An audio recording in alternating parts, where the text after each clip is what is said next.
Mazmur 133 adalah mazmur ziarah yang biasa dinyanyikan umat Israel ketika mereka naik ke Yerusalem untuk beribadah. Mazmur ini kemungkinan besar dalam konteks penyatuan dua kerajaan, karena ini mazmur Daud. Jadi kemungkinan penyatuan dua kerajaan, yaitu kerajaan Israel dan kerajaan Yehuda.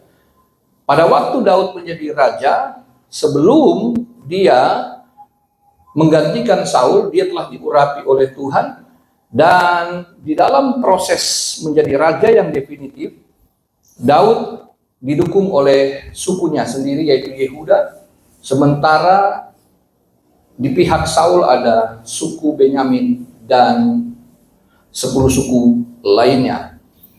Nah, penyatuan ketika Daud menjadi raja yang ditetapkan, yang disahkan secara definitif, maka masa sulit di mana ada konflik dan perpecahan itu kemudian menjadi satu harapan baru bahwa mereka tidak boleh lagi terpecah. Karena itulah Daud menuliskan apa yang kita baca tadi. Karena persatuan itu menjadi sesuatu yang berharga, yang menjadi kekuatan nasional di mana Daud menjadi rajanya. Daud sadar bahwa kekuatan yang terpecah tidak akan membuat kerajaan Israel itu akan kuat. Karena di mana-mana namanya adanya perpecahan, adanya perbedaan yang menghasilkan perpecahan itu tentu akan membawa dampak yang negatif dan sangat merugikan. Nah, ketika kita membaca dari apa yang sampaikan tadi, Daud memimpin kerajaan Israel Raya itu selama 40 tahun. Kemudian Daud digantikan oleh Salomo anaknya yang berkuasa juga selama 40 tahun. Sayangnya di zaman Rehabeam, anaknya Salomo, itu kemudian kerajaan terpecah menjadi dua. Yerobeam memimpin 10 suku untuk menjadi kerajaan Israel Utara dengan ibu kota Samaria, dan keturunan Daud di mana Rehabeam dan didukung oleh suku Benyamin dan sebagian Lewi itu tetap ada di Yerusalem sebagai pusat pemerintahan sekaligus pusat ibadah. Kerajaan Israel Selatan atau yang dikenal dengan kerajaan Yehuda. Dan sejak itu Israel tidak pernah bersatu lagi. Mereka baru bersatu pada tahun 1948 dengan berdirinya negara Israel yang kita kenal sampai hari ini. Israel Utara ketika memisahkan diri menjadi kerajaan yang makmur sebetulnya. Mereka mendapatkan wilayah yang sebetulnya sangat maju, baik dari pertanian maupun dari perdagangan, sangat strategis. Tapi kemudian Israel Utara mengalami kemunduran yang sangat parah. Mereka kemudian dikalahkan oleh kerajaan Asyur, mereka ditawan, dan mereka tidak pernah kembali setelah terdiaspora. Berbeda dengan Yehuda, kerajaan di selatan, mengapa mereka bisa bertahan meskipun mereka juga mengalami kekalahan dan pembuangan di Babel karena hukuman Tuhan? Mengapa kerajaan di selatan bertahan? Karena mereka ada di dalam perjanjian.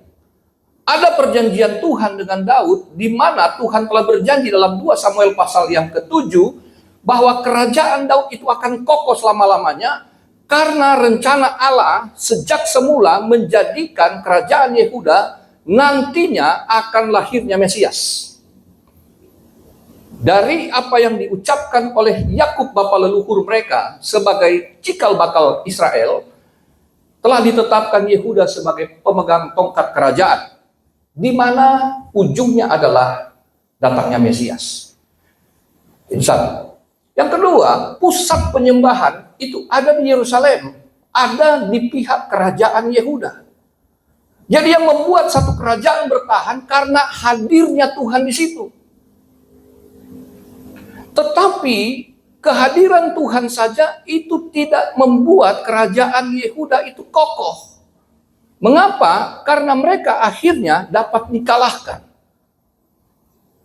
Karena rencana Tuhan bagi Israel adalah Israel dari 12 suku, bukan hanya Yehuda dan Benyamin. Artinya Tuhan punya rencana bagi satu bangsa yang utuh. Dalam gereja demikian. Gereja adalah tempat di mana Allah hadir. Tetapi tanpa ada kebersamaan yang dikatakan Alkitab kerukunan, maka tidak akan ada kekuatan yang akan mampu jemaat dapat bertahan di dalamnya. Kebersamaan antara jemaat dengan Tuhan itu harus disertai juga kebersamaan jemaat dengan jemaat. Oke? Karena kehadiran Tuhan itu harus membawa dampak kehadiran kita juga bagi orang lain. Karena itulah gereja ada untuk jadi berkat, bukan? Karena berkat Allah kepada Abraham dalam panggilannya adalah supaya Abraham diberkati dan memberkati. Gereja kita berkumpul bukan hanya untuk kita, tapi kita harus membawa dampak juga bagi orang lain. Dan itu dimungkinkan karena adanya persatuan, adanya kerukunan, adanya kebersamaan. Karena gereja dalam kebersamaannya itu berarti ada tanggung jawab, ada hati yang sama-sama dicurahkan dengan pikiran, dengan segenap apa yang terbaik dari dirinya, itu akan membuat gereja menjadi kekuatan yang berdampak besar. Satu orang menjadi berkat itu bagus, tapi bukankah semua orang dalam satu gereja yang jadi berkat itu jauh lebih bagus? Saudaraku yang terkasih dalam Tuhan, di ayat 1 itu dikatakan, sungguh alangkah baiknya dan indahnya apabila saudara-saudara hidup bersama dengan rukun. Sungguh, behold, atau dari teks Ibrania itu bukan hanya sekedar satu ajakan biasa, tetapi sesuatu yang penting. Bahwa kerukunan itu bukan sesuatu yang hanya akan menjadi jargon, tapi harus menjadi realitas di dalam satu komunitas. Dari apa yang kita baca ayat 1, ada dua kata sifat di situ.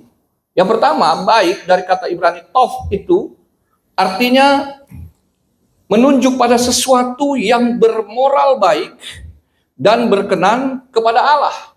Sedangkan kata indah dari teks Ibrani naim itu berarti menunjuk pada kenikmatan estetika dan kedamaian batin. Dengan demikian, kerukunan itu menjadi hal yang sangat baik dan indah karena kita menerima sesuatu pertama dari Tuhan yang ada di dalam kita kemudian terekspresi keluar. Jadi kerukunan itu bukan sekali lagi bukan sekedar jargon, sekedar kata-kata, tapi harus terwujud nyata di dalam komunitas yang namanya jemaat. Karena itu sesuatu yang kelihatan, sesuatu yang dapat dinikmati, sesuatu yang dari dalam diri jemaat. Dunia nggak baik-baik saja. Dunia nggak akan memancarkan kebaikan yang tulus dan murni. Kebaikan duniawi selalu kebaikan bersyarat. Tapi kebaikan jemaat yang Tuhan inginkan, yang disebut baik dan indah, itu kebaikan yang lahir dari ketulusan karena kasih tanpa syarat. Dan itu dimulai dari kerukunan, kebersamaan. Sekali lagi, satu orang bisa berbuat yang baik. Satu orang bisa menyatakan keindahan kasih, tetapi semua orang yang ada dalam komunitas yang namanya jemaat, itu akan jauh lebih baik dan indah. Dan itu harus dimulai juga dari dalam komunitas itu sendiri. Karena dia kan ikhlas, dia tulus, dia murni. Tidak ada kemunafikan di dalamnya. Kebersamaan itu kebersamaan yang betul-betul lahir dari kasih yang tanpa syarat. Itu berarti tidak ada kemunafikan di dalamnya. Kebersamaan itu karena betul-betul kita sadar, kita tahu bahwa keberadaan kita itu penting bagi dunia.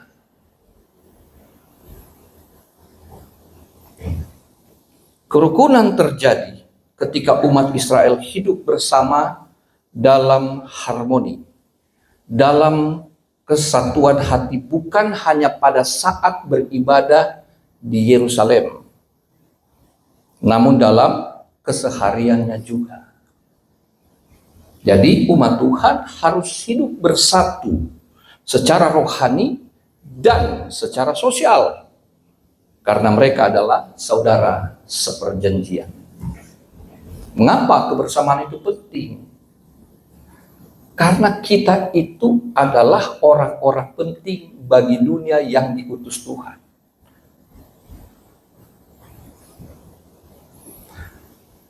Kebersamaan bukan hanya secara rohani. Keharmonisan kita bukan hanya terlihat di dalam gereja, tetapi harus terlihat dalam keseharian. Semua orang di dalam gereja bisa terlihat seperti malaikat terang. Tetapi di luar sana, orang yang di luar komunitas gereja yang akan melihat dan menilai sendiri apakah kita memang orang-orang yang bisa disebut sebagai malaikat terang bagi dunia, ataukah kita sesungguhnya malaikat kegelapan yang hadir di dalam kegelapan itu sendiri juga. Bahkan pendeta bisa munafik. Pendeta pun bisa berdiri mimbar seperti orang yang paling suci. Tapi keluarganya adalah juri yang terbaik. Saya bisa khotbah keren, saya bisa tampil hebat. Tapi apa kata istri anak saya? Itulah penilaian yang sesungguhnya terhadap diri saya. Apa yang saya khotbahkan, itu yang harus saya hidupi. Makanya, keberhasilan seorang hamba Tuhan seperti saya, seperti gembala, bukanlah karena punya jemaat ribuan, bukan karena punya jemaat yang banyak dengan gedung gereja yang megah. Keberhasilan seorang hamba Tuhan itu sederhana. Ia suami dan satu istri, dan dihormati anak-anaknya. Itu cukup buat saya sebagai gembala. Artinya apa? Keberhasilan saya ternyata dari komunitas yang namanya keluarga atau rumah tangga saya sendiri. Sebagai pendeta bisa gagal dalam satu pelayanan. Oke? Mungkin ketika ditempatkan, kalau di Kemah Ijo mungkin ada sistem mutasi ya. Ditaruh di sini kurang berhasil, ditaruh di sana kurang maju. Dia bisa ulang. Tapi kalau seorang pendeta, seorang gembala gagal di dalam rumah tangganya, selesai, game over itu.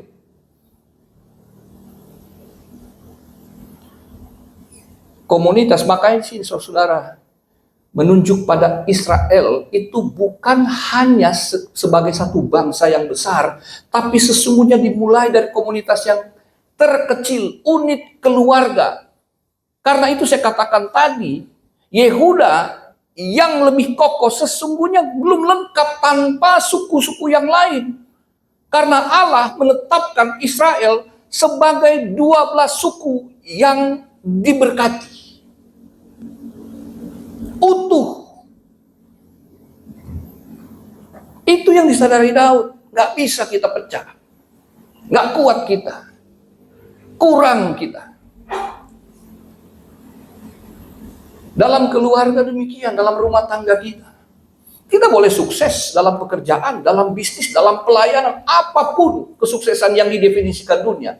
Tapi Alkitab sesungguhnya menunjuk kepada kesatuan dalam keluarga, itulah fondasi keberhasilan yang sesungguhnya. Maka perkuat keluarga kita. Jangan sampai kita kelihatan kuat melayani dalam gereja, tapi kita tidak saling melayani dalam rumah kita. Kebersamaan itu keluarga. Karena Allah mengatakan, baik, kata baik itu tadi, toh itu pertama kali dimulai dalam Kejadian pasal 1 ketika Allah menciptakan langit dan bumi. Bahwa Allah melihat semuanya itu baik. Dalam penutupan penciptaan, setelah penciptaan manusia, Allah mengatakan sungguh amat baik. Oke? Jadi Allah menciptakan semua baik karena semua yang Allah ciptakan berjalan dengan harmonis. Planet-planet diciptakan dengan jarak yang sangat presisi. Nggak akan bertabrakan. Matahari, bulan, dan bintang diletakkan dalam jarak yang berbeda, tapi itu tepat, pas untuk manusia dapat menikmatinya. Semuanya baik karena harmonis. Karena keberadaan satu bangsa, keberadaan satu komunitas gereja, keberadaan satu unit keluarga, itu semua adalah inisiatif dan karya Allah yang maha indah. Makanya dikatakan Allah membenci perceraian. Bukan hanya suami istri, tapi perceraian di dalam komunitas gereja.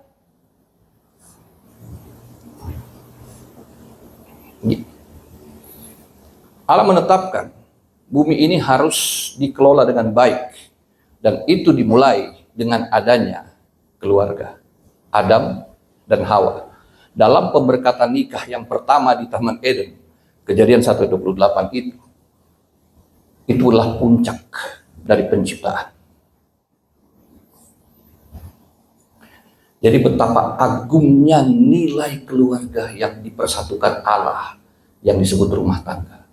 Dan betapa suci dan sakralnya satu komunitas yang namanya jemaat gereja. Karena kita diberkati Tuhan dalam pernikahan, demikian juga dalam komunitas gereja. Kita adalah satu keluarga yang diberkati. Kenapa? Karena kita ada di dalam satu perjanjian.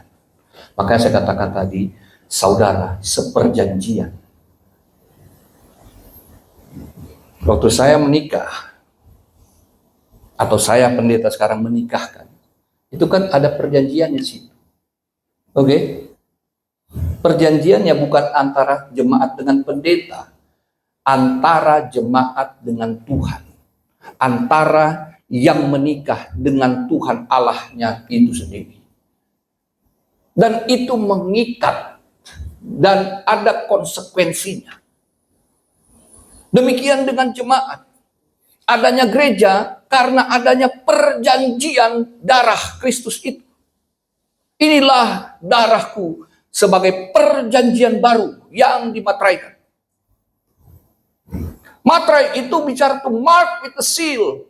Artinya satu materai yang punya nilai hukum dan punya dampak dari apa yang ditetapkan secara hukum itu. Itu berarti hanya Allah yang berhak untuk mengambil kembali apa yang dia tetapkan. Dalam rumah tangga makanya tidak boleh ada perceraian karena hanya Allah yang boleh mengambil apa yang menjadi miliknya itu. Makanya dalam sumpah hanya maut yang memisahkan. Dalam jemaat juga demikian. Harmonisasi itu tidak boleh terpecahkan oleh apapun karena saudara terikat sebagai saudara seperjanjian. Bukan dengan gembala, tapi dengan Kristus gembala agung itu. Karena saudara terikat sebagai saudara perjanjian, seperjanjian berdasarkan darah Kristus. Makanya perbedaan pasti ada. Suami istri aja sampai seumur hidup akan ada perbedaan. Tapi perbedaan itu tidak boleh menjadi alasan untuk bertengkar, apalagi sampai terjadi perceraian. Demikian dalam jemaat. Perbedaan pasti ada. Suami istri cuma berdua aja beda, apalagi dengan banyak orang dalam jemaat. Pasti perbedaannya banyak. Tapi karena kita ingat perjanjian kita dengan Allah, maka janji seperti saya katakan, janji pernikahan hanya maut yang bisa memisahkan. Itu berarti tidak ada alasan apapun yang dapat memisahkan saudara bersaudara di dalam gereja ini. Haleluya. Apapun yang terjadi, harus bertahan. Puji Tuhan. Ayat yang kedua dikatakan, seperti minyak yang baik di atas kepala meleleh ke janggut, yang meleleh ke janggut Harun dan ke leher jubahnya. Ini menunjuk tentang pengurapan Allah kepada imam besar Harun. Minyaknya itu bukan seperti yang kita lihat sekarang cuma minyak dipercik-percik begitu. Itu minyaknya berliter-liter, itu minyak yang terbaik. Itu diguyur, basah kuyup Harunnya, imam besarnya. Untuk apa? Untuk pelayanan yang besar. Yang pertama, untuk memperdamaikan umat Israel dengan Allah. Yang kedua, untuk menyatakan kehadiran Allah dan berkatnya bagi seluruh umat Israel. Tugas Harun sebagai imam besar adalah membawa darah korban untuk masuk ke hadirat Tuhan dalam ruang maha kudus, memercikkan darah itu ke atas tabut perjanjian. Tabut perjanjian itu sebenarnya peti mati. Maka setiap apa yang telah dilakukan imam besar itu, atau Harun dan keturunannya, itu membawa pendamaian bagi Israel. Oke? Bahwa tugas pelayanan itu dari Allah bagi Israel melalui Harun bukan hanya satu orang, tapi pengampunan, pendamaian itu berlaku untuk seluruh umat. Dan itu berarti tidak ada jarak lagi antara Allah dengan umatnya. Makanya pelayanan yang kedua itu untuk menyatakan kehadiran Allah. Allah yang tadinya berjarak karena dosa, sekarang dia mau menghampiri umat dan memberikan berkatnya.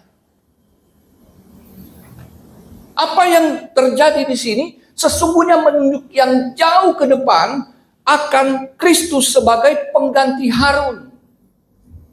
Kristus adalah imam besar yang sempurna, imam besar agung yang diurapi Allah di masa pembaptisannya. Setelah ia keluar dari air di sungai Yordan, maka turunlah Roh Kudus seperti minyak yang mengalir di kepala Harun. Bicara otorisasi Allah ada pada Yesus. Makanya dalam Lukas pasal 4, Yesus berkata di bait suci, Roh Allah ada padaku. Lalu ia mengerjakan tugas-tugas Mesias, karya-karya mujizatnya. Karena ada urapan itu. Harun dan anak-anaknya bukan sekedar membawa pendamaian bagi Israel, tapi mereka juga menjadi penyambung lidah Allah.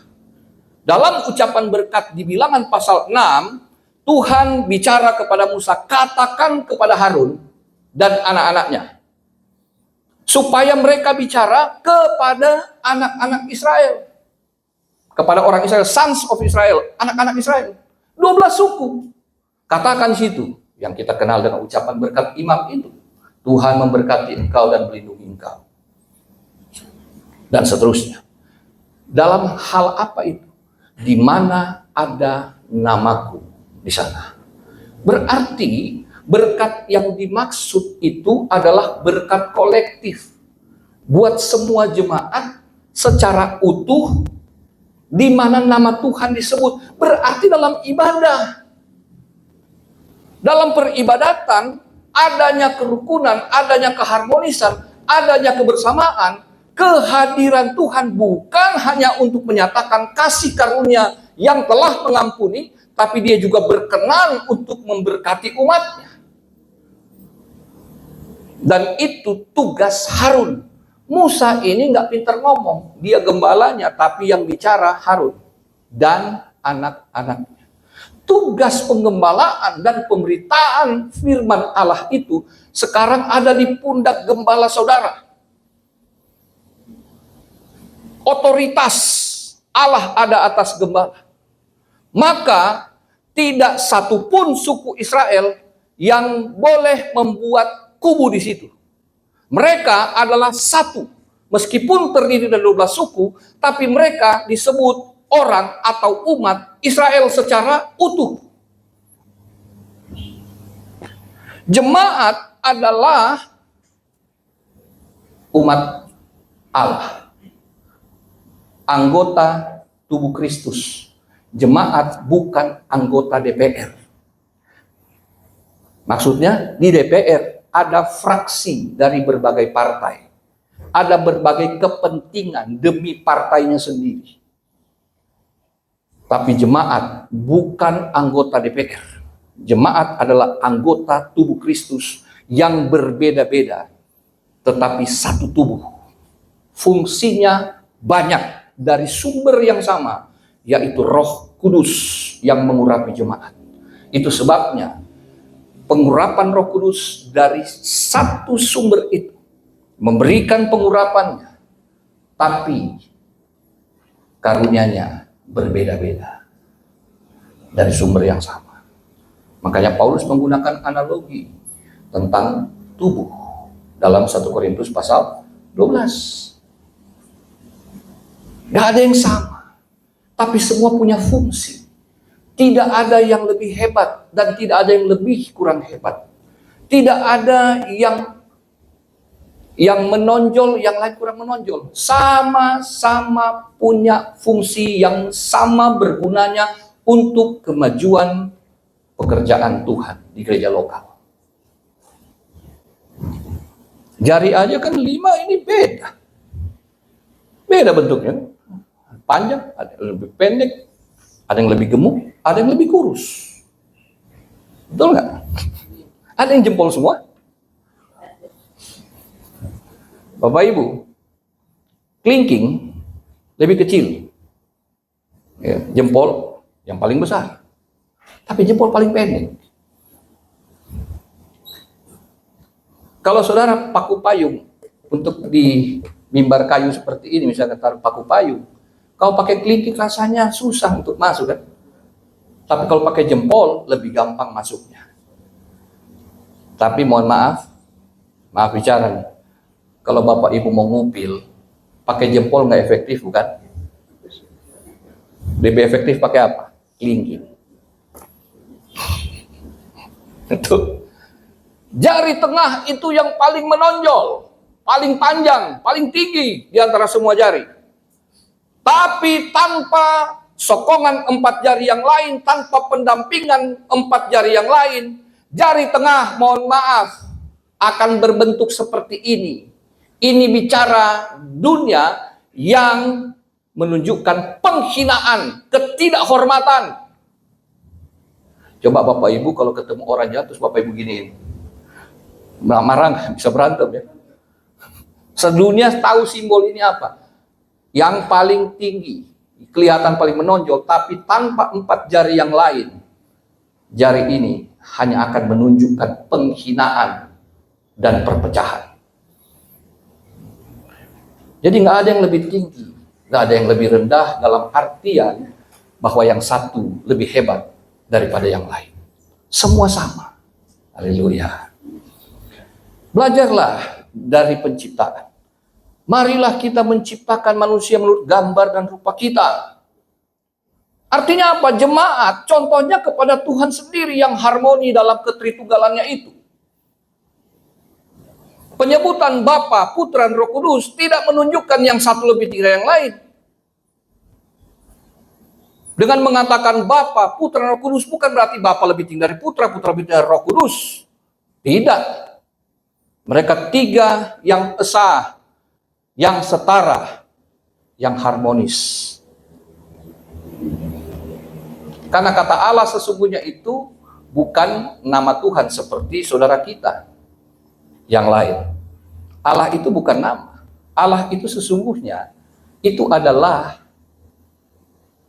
satu keluarga. Itu menunjuk pada keluarga pencipta itu. Allah itu adalah Bapa, Putra, dan Roh Kudus yang esa dan harmonis. Jemaat Tuhan berbeda-beda, tapi saudara adalah satu tubuh Kristus. Penyebutan nomor 1, 2, 3 bukan berarti urutannya seperti juara 1, 2, 3, enggak. Jadi jemaat ada yang kelihatan lebih menonjol, ada yang kelihatan kurang menonjol, tapi pasti punya fungsi yang sama baiknya untuk kelanjutan keberlangsungan gereja ini. Haleluya. Ada yang kelihatan perannya, ada yang kurang kelihatan perannya. Emang pendoa syafaat trek-trek di jalan seperti penginjil? Kagak kan? Ada yang berkhotbah tampak menonjol, ada yang jadi BPJ, ada yang kelihatan. Kalau pujian, ada yang main musik kelihatan lebih hebat, ada yang diam-diam kelihatan nggak peran. Tapi Bapak Ibu mana tahu dia adalah pendoa syafaat bagaikan jempol yang pendek tapi gemuk, menjadi penopang gereja dalam doa-doa syafaat yang di rumah. Kebersamaan itu indah. Kebersamaan itu harus ada. Karena kehadiran Tuhan untuk menyatakan kasih dan pengampunannya itu untuk menguduskan umat secara keseluruhan. Dengan demikian, kerukunan atau kebersamaan umat itu sakral, kudus, dan diberkati Tuhan. Ayat 3 bagian akhir itu, seperti embun gunung Hermon yang turun ke atas gunung-gunung Sion, sebab kesanalah Tuhan memerintahkan berkat kehidupan untuk selama-lamanya. Dua berkat Tuhan ini kita lihat. Ya. Gunung Hermon ada di bagian utara, sementara gunung-gunung Sion ada di selatan. Gunung Hermon itu yang punya embun atau sumber air yang terbaik. Sion kagak, lebih kering. Tapi Hermon maupun Sion adalah bagian yang satu dari Israel Raya. Yang berlimpah, Tuhan perintahkan untuk memenuhi yang kurang berlimpah. Yang lebih makmur disuruh untuk mengirimkan berkatnya bagi yang kurang makmur. Itulah keadilan Tuhan. Bahwa kerukunan itu diwujud nyatakan dengan adanya keadilan di tengah-tengah umat. Di mana di situ kita melihat bahwa nggak ada yang lebih tinggi, nggak ada yang lebih rendah, nggak ada yang lebih kuat, tidak ada yang lebih lemah, tidak ada yang kaya tanpa dia tidak memperhatikan yang miskin. Bukankah itu ada dalam prinsip gereja? Hermon ada jauh di utara dengan selatan yang mana gunung-gunung Sion berada. Tapi sebuah keniscayaan ketika Tuhan perintahkan berkat. Ketika ada kerukunan, kesanalah. Kemana? Kepada keluarga atau jemaat yang harmonis. Ingat bahwa dalam komunitas berkat Tuhan untuk semua. Bukan hanya untuk satu orang supaya kelihatan lebih menonjol. Berkat Tuhan mengangkat bukan hanya untuk seseorang, tapi untuk satu gereja. Berkat Tuhan akan diberikan untuk memenuhi semua kebutuhan, baik yang jasmaniah maupun yang rohaniah. Baik yang sifatnya sementara maupun sifatnya kekal. Karena di situ katakan kan, berkat itu dikatakan sebab kesanalah Tuhan memerintahkan berkat kehidupan untuk selama-lamanya. Ini berkatnya holistik. Berkat itu bukan sebuah konsep, tapi sebuah keputusan Allah. Bahwa ketika Tuhan memerintahkan, itu berarti tidak akan ada yang mampu menghalangi berkat yang datang kepada umat. Rukun dululah. Keluarga biar kaya, biar sukses. Kalau nggak ada berkat Tuhan di dalamnya, nggak bahagia. Benar. Saya pernah merasakan pada posisi menjadi anak orang kaya, tapi tidak bahagia. Kenapa? Karena orang tua saya nggak dekat dengan Tuhan, nggak harmonis, ribut melulu, tiap malam ribut. Rumah gede, nah Ibu Jack tahu lah, gitu. Dulu Jalan Bangka Kemang sini, rumah kami 800 meter, yang satunya 2500 meter. Mobil berderet-deret. Saya sebagai anak di situ, anak yang tinggal gonta-ganti mobil lah, anak nongkrongan saya menteng. Tapi gak bahagia, Pak. Gak bahagia, Bu. Karena orang tua saya gak harmonis.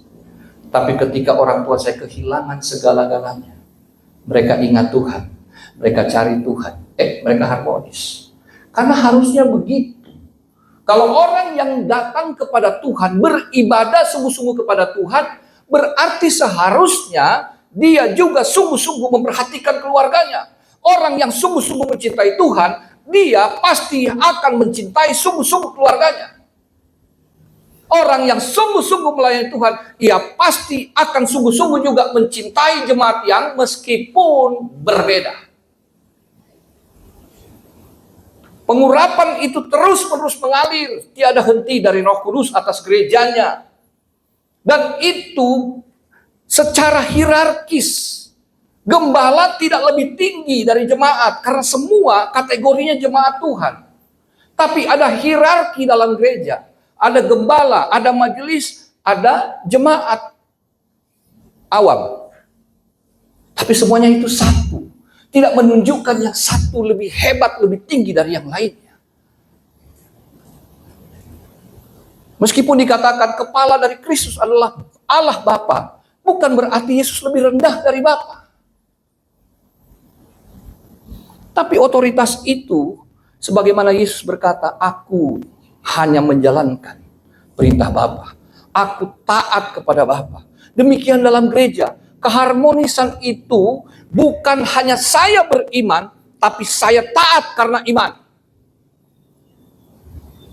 Dan ketaatan itu bukan hanya kepada Allah, tetapi kepada otoritas yang ada di atasnya. Karena seorang gembala ketika dia dipilih oleh Tuhan, apakah secara langsung ataukah melalui sinode seperti di sini misalkan, maka kepadanya ada keberpihakan Allah. Ingat itu. Tuhan tidak butuh dukungan manusia, tapi manusia butuh dukungan Tuhan. Dan di mana Tuhan berpihak, di situ kita berpihak. Ketika Daud menyatakan Mazmur ini, dia memanggil semua rakyat Israel bersatu, yuk. Aku tadinya kan musuh suku Benyamin, aku musuhnya Saul. Tapi Tuhan ada di pihakku. Kalian di pihak siapa? Maka Abner dan bangsa Benyamin, suku Benyamin, menyadari keberpihakan Allah. Allah bersama dia. Kita sokong dia. Maka terjadilah penyatuan Israel Raya. Maka bangsa itu kuat selama pemerintahan Daud. Haleluya. Jadi Bapak Ibu, kita bukan hanya setia kepada Tuhan, tapi setia dalam kepemimpinan Tuhan melalui gembala. Dan kita juga harus saling mengingat bahwa saya tidak mungkin sama dengan dia tidak mungkin sama dengan saya. Tapi kita akan saling mengisi satu dengan yang lain. Itulah kebersamaan. Ya. Jadi kalau saya memang kalau di GPD itu gembala itu bisa bilang seumur hidup. Atau ya kalau saya merasa nggak mampu, boleh saya minta digantikan. Tapi kalau di sini ketika terjadi pergantian, nah suksesi itu seringkali membawa di dalamnya itu satu potensi yang gimana gitu ya. Tapi sebagaimana Yosua berpikir, aduh Tuhan, semua tahu Musa itu hebat, luar biasa. Aku bagaimana nih? Tapi Tuhan bilang, jangan takut. Kuatkan hatimu. Aku menyertai engkau. Dan Tuhan menggerakkan semua kepala suku untuk mendukung Yosua. Dan Yosua pertama kali memimpin dengan mujizat yang sama seperti Musa. Jadi Bapak Ibu Saudara kasih dalam Tuhan, meskipun ada perbedaan satu dengan yang lain, jangan jadikan itu friksi. Jangan jadikan alasan untuk kita terpecah. Tapi perbedaan ada justru untuk dicarikan solusi. Saya selalu mengatakan kepada Yefta, ketika Yefta dalam posisinya pemain musik, wah kak, begini. Sepele banget, gak usah dipermasalahkan. Hal yang kecil seperti itu jangan diperlebar. Dari yang lebar semakin lebar, lukanya semakin menganga, itu akan semakin berpotensi bahaya. Jadi ketika ada sedikit perbedaan antara kita, jangan jadikan alasan saya untuk membenci.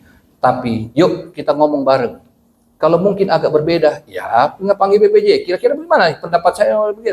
Tinggal panggil gembala. Pak Gembala, bagaimana solusinya? Jangan jadikan, pokoknya langsung bikin, lu suka nggak sama dia? Gue juga kebetulan gue nggak suka sama dia. Dah. Sebab kesanalah Tuhan memerintahkan berkat. Kehidupan untuk selama-lamanya. Berkat bukan hanya yang sementara, tapi yang kekal. Dan itu terjadi karena adanya kebersamaan. Saya sebagai pendeta Pantekosta tidak digaji oleh sinode. Bujek saksinya, Yefta saksinya. Tapi saya tidak pernah berkekurangan sampai hari ini. Bagaimana bisa? Sederhana. Harmonis dengan Tuhan, harmonis dengan sesama, harmonis dengan istri saya. Kami menikah sudah berapa tahun? 19 tahun. Tahun ini, 19 ya? 20. Tahun ini 2026. 20 tahun. Rasanya nggak ada ini ya. Karena apa? Karena kami tidak menjadikan perbedaan sebagai alasan untuk bertengkar hebat. Saya dan istri memang pernah pisah ranjang. Lebih dari 10 tahun. Pisah ranjang kami.